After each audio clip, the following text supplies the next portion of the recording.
Bonsoir. Ce que nous allons explorer ensemble ce soir devrait être simple en apparence, mais c'est peut-être l'une des réalités les plus vertigineuses que nous puissions contempler. Nous allons parler de la magnitude réelle de notre cosmos, et honnêtement, presque personne ne saisit vraiment ce que cela signifie.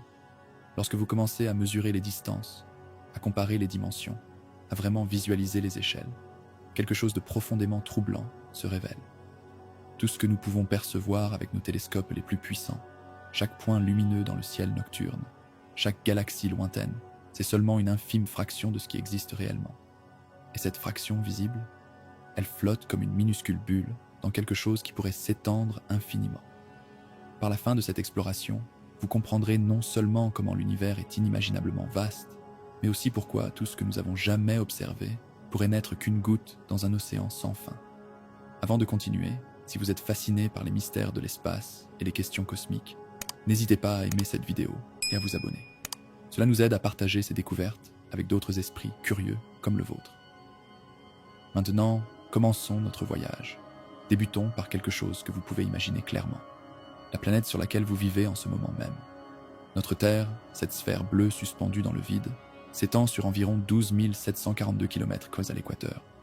C'est une distance si considérable que si vous décidiez de la parcourir à pied, en marchant 8 heures quotidiennement à un rythme régulier, il vous faudrait plus d'une année complète.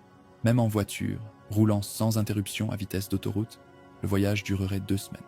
Depuis votre perspective actuelle, assis quelque part sur cette planète, la Terre semble immense. Il existe des chaînes de montagnes que vous n'escaladerez jamais, des océans que vous ne traverserez pas, des continents entiers que vous ne visiterez probablement jamais. La vastité de notre monde est quelque chose que la plupart d'entre nous ne comprennent jamais véritablement, puisque nous n'expérimentons que de minuscules portions à la fois.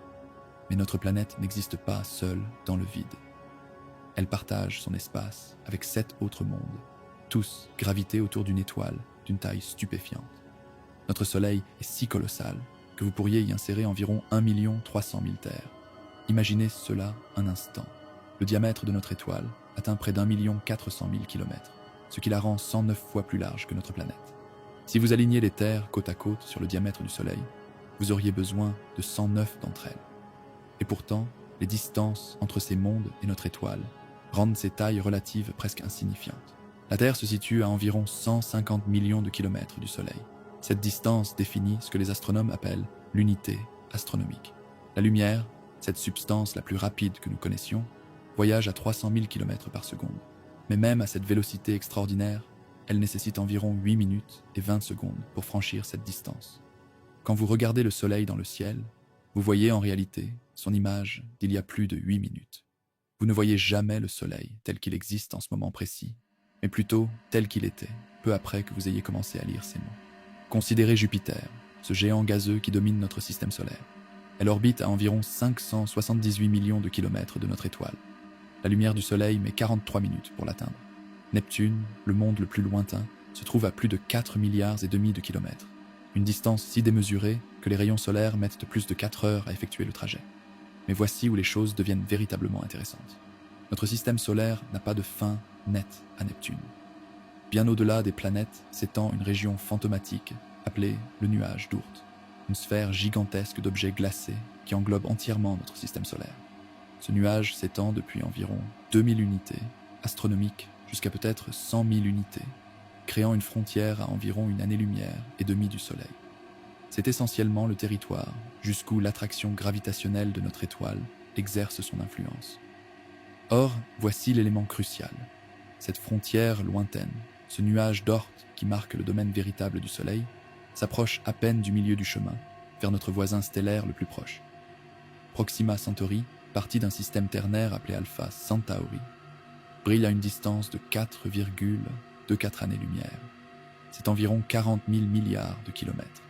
Pour visualiser cela avec une comparaison, si vous pouviez voyager à la vitesse d'un avion commercial, environ 900 km à l'heure, ce voyage prendrait 5 millions d'années. Créons une maquette pour rendre cette distance compréhensible. Imaginons que nous réduisions le Soleil à la taille d'une balle de basket, environ 24 cm de diamètre. Dans ce modèle réduit, la Terre devrait être une perle minuscule de 2 mm de largeur. Où cette perle se situerait-elle? Pas à côté du ballon. Elle serait à 26 mètres de distance, l'équivalent de 2 autobus scolaires alignés. le vide commence déjà à devenir apparent.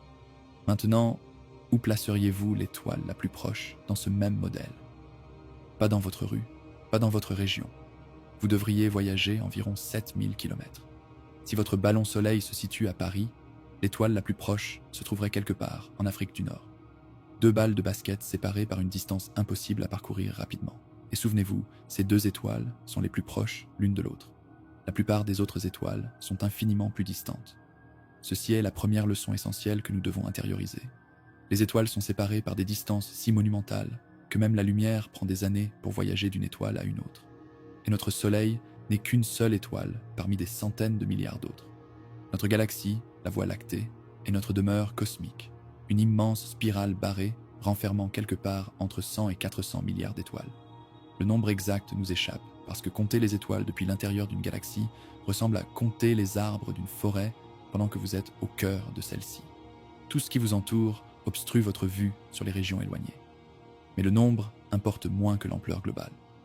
Des centaines de milliards d'étoiles, chacune séparée de ses voisines par des années-lumière d'espace essentiellement vide. La Voie lactée mesure environ 100 000 années-lumière de diamètre et 1000 années-lumière d'épaisseur dans la plupart de ces régions, bien que le bulbe central soit considérablement plus épais. Si vous pouviez observer notre galaxie de profil, elle ressemblerait à un disque aplati avec un renflement au centre. Notre Soleil se situe à environ 26 000 années-lumière du centre galactique, approximativement à mi-chemin vers le bord externe, dans une région relativement calme, située entre les bras spiralés. La Voie lactée n'est pas immobile. Notre Soleil effectue une orbite autour du centre galactique, à une vitesse vertigineuse de 828 000 km/h. Malgré cette vélocité extraordinaire, il faut environ 225 millions d'années pour compléter une seule orbite.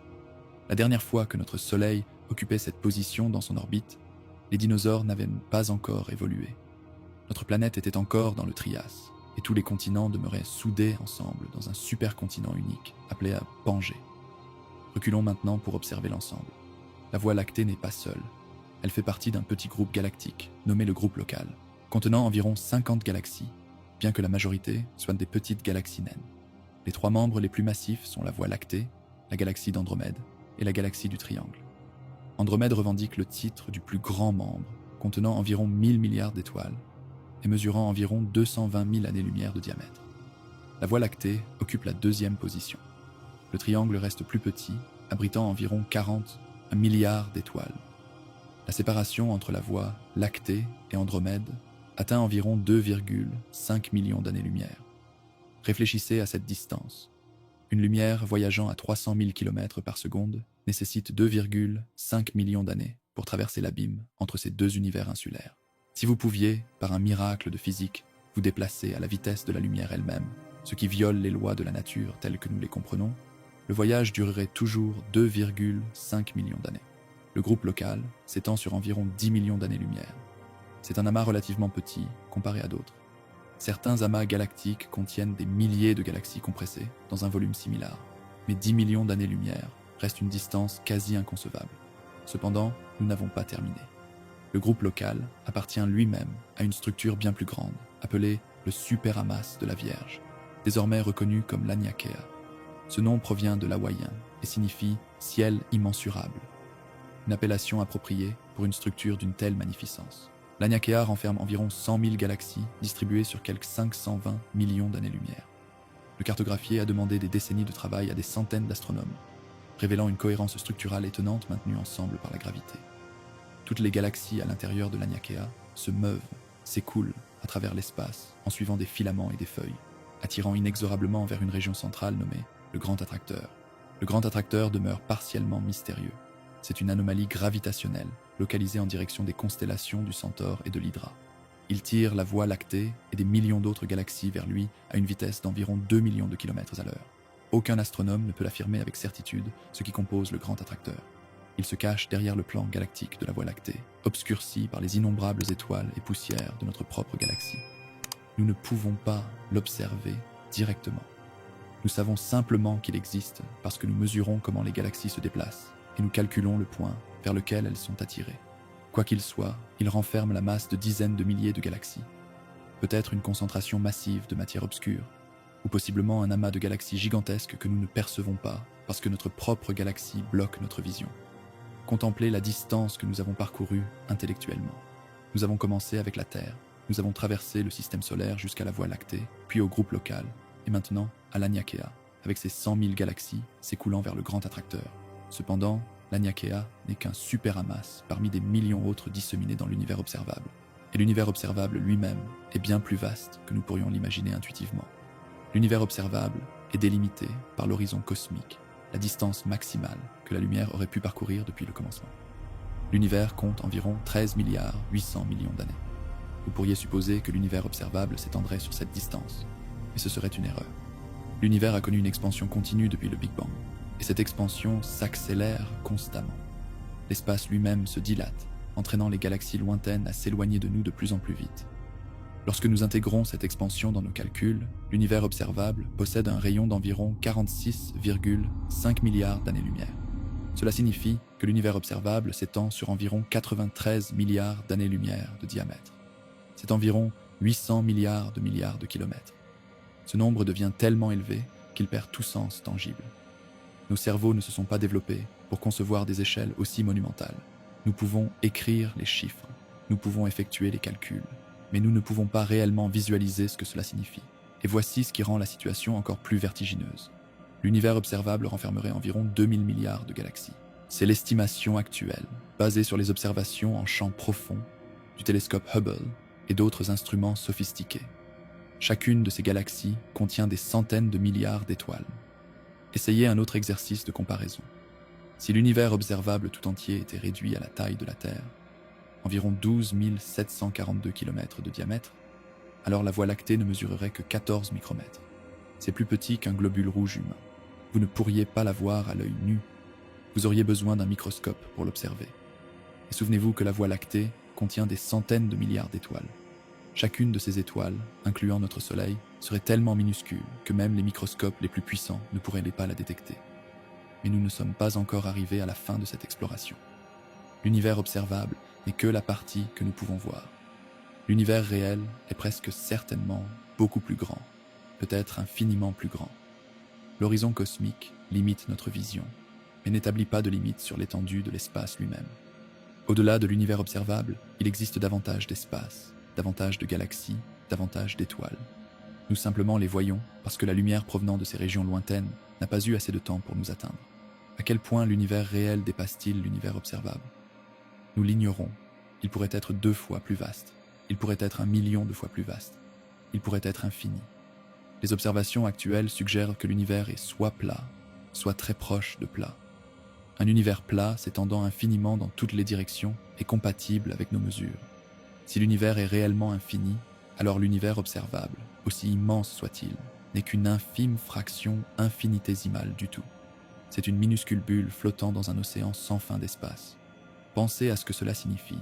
Tout ce que nous avons observé, chaque étoile visible dans le ciel nocturne, chaque galaxie photographiée par nos télescopes les plus puissants, chaque structure que nous avons cartographiée du groupe local à l'Aniakea aux filaments cosmiques les plus impressionnants.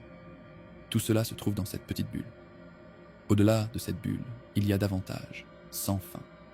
Des galaxies et des étoiles et des planètes que nous ne verrons jamais, que nous ne pouvons jamais voir parce que la lumière venant de ces régions ne nous atteindra jamais. Revenons maintenant à ce que nous pouvons réellement observer, car même cela est étonnant. Les astronomes ont dépensé des décennies pour cartographier la structure cosmique à grande échelle, déterminant où se situent les galaxies et comment elles sont organisées. Ce qu'ils ont découvert, c'est que l'univers n'est pas uniforme. Les galaxies ne sont pas éparpillées aléatoirement. Elles sont organisées en structures d'une ampleur incroyable. Les galaxies se regroupent en groupes et amas. La Voie lactée appartient au groupe local, relativement petit, mais certains amas sont colossaux. L'amas de la Chevelure contient plus de 1000 grandes galaxies et probablement 10 000 plus petites. L'amas de la Vierge, à environ 54 millions d'années-lumière, renferme au minimum 1300 galaxies. Ces amas eux-mêmes sont organisés en structures encore plus grandes, appelées superclusters. Nous avons déjà discuté de l'Aniakea, notre foyer supercluster, mais des millions d'autres superclusters se dispersent à travers l'univers observable. Chacun contient des dizaines de milliers ou des centaines de milliers de galaxies. Le superamas de Shapley représente l'une des plus grandes structures trouvées. À environ 650 millions d'années-lumière de distance, il renferme plus de 8000 galaxies et superclusters. Les superclusters eux-mêmes s'organisent en structures encore plus grandioses, appelées filaments et murs. Ce sont des feuilles et des brins de galaxies s'étendant sur des centaines de millions, ou même des milliards d'années-lumière. Le grand mur de Sloan, découvert en 2003, est un filament s'étendant sur environ 1,370 milliard d'années-lumière. Le plus grand jamais découvert, le grand mur d'Hercule couronne boréale, s'étire sur approximativement 10 milliards d'années-lumière. C'est plus de 10% du diamètre de l'univers observable. Cette structure défie nos théories cosmologiques. Selon nos modèles, de telles structures ne devraient pas exister. Il n'y a pas eu assez de temps depuis le Big Bang pour que la gravité assemble quelque chose d'une telle ampleur. Pourtant, elle existe. Nous l'avons observée. Cela signifie soit que nos modèles sont incomplets, soit qu'il existe quelque chose dans l'univers que nous ne comprenons pas encore. Entre ces filaments s'étendent les vides, des régions énormes d'espace contenant très peu de galaxies. Le vide de Boat, découvert en 1981, est une région grossièrement sphérique d'environ 330 millions d'années-lumière de diamètre renfermant incroyablement peu de galaxies, où vous auriez normalement trouvé environ 2000 galaxies. Le vide de Boötes n'en contient que 60. Ce sont des régions où presque rien n'existe, juste l'espace vide s'étendant pendant des centaines de millions d'années-lumière. Maintenant, parlons de ce que nous ne pouvons pas voir, car aussi extraordinaire que soit l'univers observable, aussi impressionnante que soit cette structure, elle ne représente qu'une infime fraction de ce qui existe. Qu'est-ce qui constitue le reste? C'est quelque chose que nous ne pouvons pas voir directement, mais que nous savons exister parce que nous mesurons ses effets gravitationnels. Environ 27% de l'univers consiste en matière obscure. La matière obscure n'émet, n'absorbe et ne reflète pas la lumière. Elle n'interagit pas du tout avec la radiation électromagnétique. Nous ne pouvons pas l'observer avec des télescopes, peu importe leur puissance. Nous savons seulement que la matière obscure existe parce que nous percevons comment elle affecte ce que nous pouvons voir. Les galaxies tournent plus rapidement qu'elles ne devraient selon la matière visible seule. Les amas galactiques sont maintenus ensemble par plus de gravité que leur masse visible ne devrait produire. La lentille gravitationnelle, la courbure de la lumière autour d'objets massifs, révèle davantage de masse présente que celle que nous observons. Le reste de l'univers, environ 68%, consiste en quelque chose d'encore plus énigmatique, l'énergie sombre. L'énergie sombre est responsable de l'accélération de l'expansion cosmique. Contrairement à la gravité qui attire, l'énergie sombre repousse, dilatant l'espace lui-même. Plus l'espace augmente, plus l'énergie sombre existe, plus l'effet répulsif s'intensifie. Nous ne savons pas ce qu'est réellement l'énergie sombre. C'est l'une de nos plus grandes énigmes. Ce que nous savons, c'est que cet univers que nous observons, avec toutes ses galaxies, ses étoiles, ses structures colossales, ne représente que 5% environ de la totalité de la matière et de l'énergie qui existe. Cela nous ramène à une vérité fondamentale. Nous sommes extraordinairement privilégiés. Notre capacité à comprendre l'univers, à contempler notre place dans cette immensité, constitue quelque chose de véritablement unique. Autant que nous le sachions, la Terre est le seul endroit où l'univers sait conscience de lui-même. Le seul lieu où la matière s'est organisée en structures suffisamment complexes pour regarder vers l'arrière et se demander ce qu'elle voit. C'est remarquable. Quand vous levez les yeux vers le ciel nocturne, ce soir, et que vous voyez ces points lumineux qui sont réellement des soleils, à des années-lumière de distance dans une galaxie qui fait partie d'un univers plus vaste que tout ce que notre imagination peut concevoir, souvenez-vous que vous êtes partie de cet univers. Les atomes qui composent votre corps ont été forgés dans des étoiles mortes depuis longtemps. Vous êtes littéralement fait de poussière d'étoiles. Vous existez en tant que manifestation matérielle de l'univers, tentant de se comprendre lui-même. C'est extraordinaire. Merci de m'avoir accompagné dans ce voyage, à travers l'espace, le temps et les échelles cosmiques.